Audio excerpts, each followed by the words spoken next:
Praise lord. ఈ రోజు ఒక సామెత నేర్చుకుందామా? సామెతల గ్రంథం 23వ అధ్యాయం 4వ వచనం. ఐశ్వర్యము పొంద ప్రయాసపడకుము, నీకట్ట అభిప్రాయం కలిగినను దానిని విడిచిపెట్టుము. ఐశ్వర్యవంతులను చూసినప్పుడు నేను కూడా అలా ఉంటే అంత బాగుండు అనుకుంటుంటారు చాలా మంది. ధనవంతులను చూసినప్పుడు నాకు కూడా డబ్బు ఉంటేనా, నేను కూడా వారిలాగా ఎంత సుఖంగా ఉంటాను, ఎంత లగ్జరీగా బ్రతుకుతాను అనుకుంటారు. ధనాపేక్ష సమస్తమైన కీడులకు మూలమని బైబిల్ చెప్తుంది. మనకు ధనం ఉండడం అవసరమే.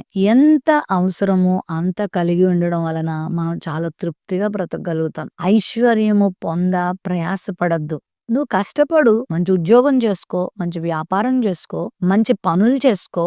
శరీరాన్ని సుఖపెట్టి శరీరాన్ని సోమరిపోతులుగా బద్ధకస్తులుగా జీవించొద్దు. ప్రతి మనిషికి పని ఉండడం చాలా మంచిది. చదువు లేని వాళ్ళు పని చేయాలి, చదువుకున్న వాళ్ళు పని చేయాలి, అందరూ పని కలిగి ఉండాలి, సోమరిగా ఉండకూడదు. అయితే నువ్వు ప్రయాసపడేది ఐశ్వర్యం కొరకు కాదు. ప్రపంచంలో చాలా మంచి కార్యాలు ఉన్నాయి, నీతి కార్యాలు ఉన్నాయి, వాటి కొరకు ప్రయాసపడు. ఒకవేళ నీ ఐశ్వర్యాన్ని సంపాదించుకోవాలని ఆశ ఉంటే దాన్ని అంటే వదిలిపెట్టే. అభిప్రాయం మంచిది కాదంట. దేవుడు మనకు ఐశ్వర్యం ఇవ్వడా? బైబిల్లో చాలా మందిని దేవుడు ధనవంతులుగా చేయలేదా? యోబును దేవుడు ధనవంతుడిగా చేశాడు, అబ్రహామును ధనవంతునిగా చేశాడు, ఇస్సాకును ధనవంతునిగా చేశాడు, యాకోబును ధనవంతునిగా చేశాడు, నోవహును ధనవంతునిగా చేశాడు, దావీదును, యోసేపును, దానియేలును వీళ్ళందరినీ దేవుడు గొప్పవాళ్ళుగా చేశాడు. ఎందుకో తెలుసా? వాళ్ళు ఐశ్వర్యం వెనకాల వాళ్ళు పరిగెత్తలేదు, వాళ్ళు దేవుని వెనకాల పరిగెత్తారు కాబట్టి ఐశ్వర్యం వాళ్ళ వెనకాలకు వచ్చింది. దీవెన, సమృద్ధి, ఘనత, ప్రభావాలు వాళ్ళ వెనకాల వచ్చాయి. మరి నువ్వు కూడా దేవుని వైపు పరుగులు పెడితే, మంచి కార్యాల వైపు నీ మనసు తిరిపితే నీకు కావాల్సినంత దేవుడు నీ వెనకాలకి